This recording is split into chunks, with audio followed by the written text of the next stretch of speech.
Welcome to radio नजरिया 107.8 आवाज हमारी। और मैं हूँ आपकी ही दोस्त जानी पहचानी यानी कि गुलनाज। आज की खास पेशकश में आप सभी का तहे दिल से इस्तकबाल करती हूँ। उम्मीद करती हूँ आप लोग बहुत खुश और एंजॉय कर रहे होंगे। दोस्तों, कुछ रोज पहले की एक बात मैं आपको बताना चाहूंगी। जिनके बारे में आज हम गुफ्तगू करने वाले हैं उनका नाम है रजनी जी। उनसे मेरी मुलाकात एक इत्तिफाक से हुई और मुझे लगा कि उनकी कहानी आपको बताना बहुत ही जरूरी है। इनकी कहानी को 2 भागों में बांटा गया है और आज हम बात कर रहे हैं पहले भाग की। दोस्तों, उनको देखकर तो मुझे लगा कि ये कोई लड़का है। यह अनोखी शख्सियत को देखकर मुझे खुद को ताज्जुब हो गया। चलिए उनसे मुलाकात करते हैं और उनकी कहानी पर गौर करते हैं। सबसे पहले हमारे श्रोताओं को आपके बारे में बताइए। मेरा नाम रजनी राजपूत है और मैं चांदखेड़ा में रहती हूँ और मेरा जन्म अहमदाबाद में ही हुआ है, बट मैं प्रॉपर राजस्थान से ही हूँ और यहाँ मैं अपने मम्मी पापा के साथ रहती हूँ और मैं सिंगल मदर हूँ, डाइवोर्स। मेरी बेटी है 10 साल की। 3 मेंबर ऑफ माय फैमिली, उनके साथ ही मैं अभी स्टे करती हूँ। मैं अभी कैब चला रही हूँ। स्टार्टिंग में ये नहीं था मेरा ड्रीम, बट जैसे जैसे लाइफ ने चुनौतियाँ दी वैसे वैसे मैंने एक्सेप्ट किया और अभी मैं कैब चलाती हूँ सबके बीच। कौन कौन से ऐसे संघर्ष आपकी जिंदगी में आए जिससे आपने बहुत कुछ सीखा और आज आप इस मुकाम तक पहुँचे? सबसे पहले तो मेरा एजुकेशन इतना नहीं है कि मैं कहीं अच्छी जगह पे जॉब कर पाऊँ। मेरा स्टडी सिर्फ 7th क्लास तक ही है। तो जब बेटी का बॉर्न हुआ था, जब ससुराल से फाइट हुई, उन लोगों ने निकाल दिया और फिर लगा कि यार अब मैं अकेली बेटी की परवरिश कैसे करूँगी। मेरे भाई भाभी भी हैं, बट जब बेबी आई थी और जब मैंने डिसीजन लिया था कि मुझे मम्मी पापा के साथ ही रहना है, उस वक्त उन लोगों ने छोड़ दिया था। उन्होंने कहा कि हम नहीं रख पाएंगे, हम रिस्पॉन्सिबिलिटी नहीं ले सकते हैं। तो वो एक चैलेंज भरा टाइम था कि मेरे पास स्टडी भी नहीं है तो मैं कैसे कमाऊंगी और कैसे उसकी परवरिश करूंगी। उस वक्त मैंने घरों में काम करना शुरू किया था। गोदरेज गार्डन सिटी हमारे सोसाइटी के नियर बाई है, मैं वहाँ पे घरों में काम करती थी, झाड़ू पोछे का। ये जो डिफ़िकल्ट जर्नी है वो वहाँ से मेरी स्टार्ट हुई थी। मुझे नहीं पता था कि बाहरी दुनिया कैसी है, कैसे मुझे आगे बढ़ना है, कैसे स्ट्रगल करते हैं और कैसे मैं एक लेवल अप हो सकती हूँ। मुझे ना तो लाइफस्टाइल के बारे में कुछ पता था, ना फैशन के बारे में कुछ पता था और ना इंग्लिश का एक भी वर्ड मैं नहीं जानती थी। शुद्ध हिंदी बोलती थी, कोई बोलता था वो मैं समझ भी नहीं पाती थी जल्दी से। एक हाथ में कड़ा, एक हाथ में घड़ी, छोटे छोटे जवान लड़कों से बाल, ट्रेंड के हिसाब से जीन्स या कार्गो पैंट, गले में लॉकेट, डेनिम का शर्ट और चेहरे पे कॉन्फिडेंस। ये है रजनी बेन। रजनी बेन ने शादी तो कर ली लेकिन अपने सपने कभी नहीं सजाए, सिर्फ जिम्मेदारियां ही उठाई हैं। आज के आधुनिक युग में जब लोग तरक्की पे तरक्की कर रहे हैं, टेक्नोलॉजियां आगे बढ़ रही है, दुनिया कहां से कहां चली गई, लेकिन फिर भी भारत जैसे देश में महिलाओं को सरवाइव करना काफी मुश्किल है। उसका जीता जागता उदाहरण है रजनी बेन। आपके हस्बैंड के बारे में बताइए कि आपकी बेटी हैं अभी और आपने क्यों उनसे अलग होने का डिसीजन लिया था, उसकी वजह क्या थी? वो लोग सारे गांव से हैं, तो उन लोगों में कैसा है कि वो लोग बेटी नहीं चाहते हैं कभी भी।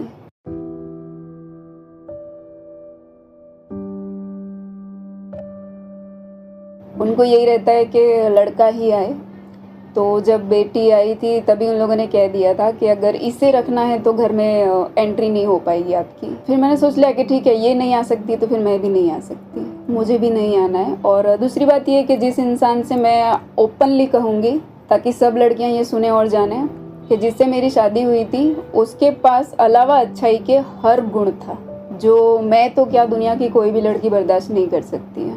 वो भी एक ड्राइवर ही था, ट्रक ड्राइवर।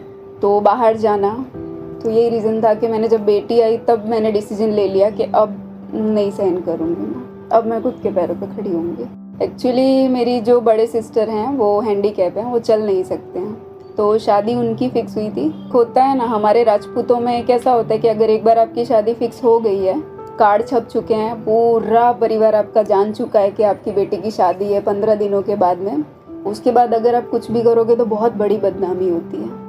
तो दी मेरी हैंडीकैप थी, तो 15 दिन पहले उन लोगों ने सामने से ऐसी शर्त रखी थी कि छोटी की नहीं करोगे तो बाराती नहीं लेके आएंगे। तो बड़ी बहन अपंग थी, उस वजह से पापा और डर गए थे कि मेरी नाक ऐसी कट जाएगी ना कि कोई छोटी की भी शादी नहीं करेगा।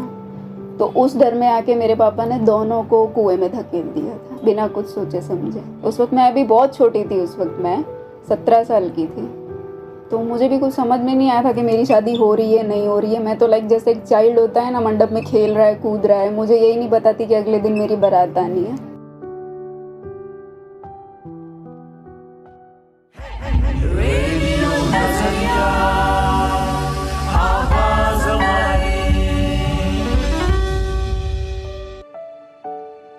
जिंदगी कभी कभी ऐसे मोड़ पर ले आती है जहाँ फैसले हम नहीं, मजबूरियाँ लेती हैं। आज की कहानी है रजनी जी की, जिनकी शादी सिर्फ 17 साल की उम्र में हो गई। न दुनिया की समझ, न रिश्तों की गहराई का पता। एक ऐसी शादी जो खुशियों के लिए नहीं बल्कि एक शर्त के बदले हुई थी, जहाँ एक बहन के सपनों की कीमत दूसरी बहन को चुकानी पड़ी। फर्स्ट मंथ जब मैं प्रेग्नेंट थी, उस वक्त उन्होंने मुझे सेकंड फ्लोर से धक्का देके नशे में नीचे गिरा दिया था।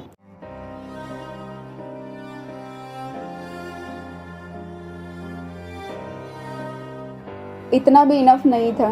जब मैं नीचे गिरी तब मैं लड़ी थी कि ऐसे टाइम पे मुझे आपने धक्का मारा तो मैं केस कर दूंगी। इस बात पे पूरी गली के सामने मुझे एक थप्पड़ यहाँ मारा था। उस एक थप्पड़ ने मुझे सबक सिखा दिया कि अब मैं नहीं रहने वाली यहाँ पे। फिर मैंने आके केस वगैरह किया और मम्मी पापा से बोला कि अगर आपको मुझे वहाँ भेजना है तो फिर आप मुझे पॉइज़न दे दो, बाकी मैं नहीं जाना चाहती अब वहाँ पे। फिर केस चला, कोर्ट की डेट्स पड़ी, मैं डेट्स पे भी जाती रही। फुल टाइम मेरा चल रहा था, मैं नहीं चल पाती थी, फिर भी जाती थी मैं डेट पे।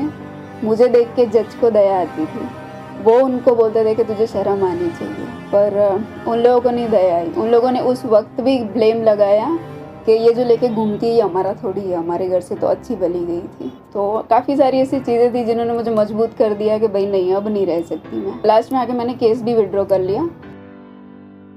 रजनी जी की कहानी सिर्फ उनकी नहीं है, ये कहानी हर वो औरत की है जो चुप रहती है, जो सह लेती है। लेकिन याद रखिए, खामोशी कभी हल नहीं होती। अपनी आवाज़ उठाना ही सबसे बड़ा हौसला होता है, क्योंकि जब एक औरत खुद के लिए खड़ी होती है तभी असली बदलाव की शुरुआत होती है।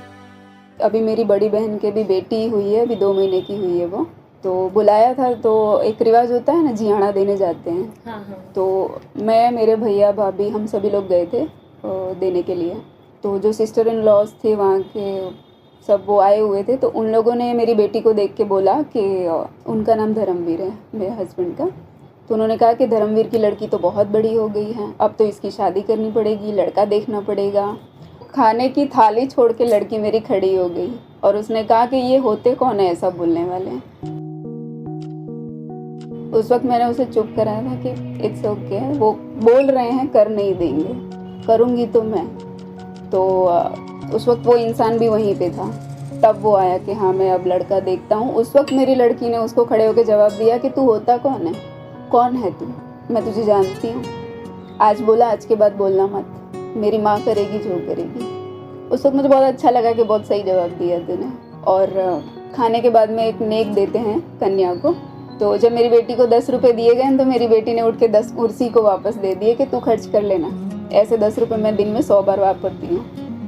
मैं कहा चलो ये भी बहुत एक अच्छी चीज़ है कि जो इंसान परवरिश के नाम पे कुछ भी नहीं कर पाया, उसने उसी को 10 रुपये रिटर्न कर दिया। और मैंने उसको हर तरीके से प्रिपेयर किया, सब किसी को दिखाया कि ये तेरे ये हैं, ये तेरे ये हैं, ये तेरी फैमिली है, वो नाना नानी है, बाकी ये तेरी एक्चुअल फैमिली है। बट वो एक्सेप्ट ही नहीं करती। वो ये बोलती मेरे नाना नानी मेरी फैमिली है, मैं उन लोगों को नहीं जानती।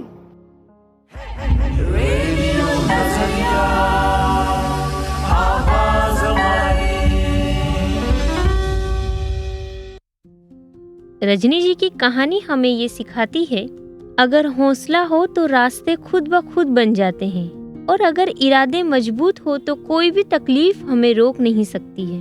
एक कमजोर समझी जाने वाली लड़की आज एक मजबूत मिसाल बन चुकी है, और यही असली जीत है। रजनी जी की आगे की जिंदगी के बारे में और जानेंगे इस कार्यक्रम के दूसरे भाग में। अगर आप इस भाग के बारे में कुछ कहना चाहते हैं तो हमें जरूर इत्तला करिए ठीक यही नंबर पर। हमारा नंबर है 8849749472।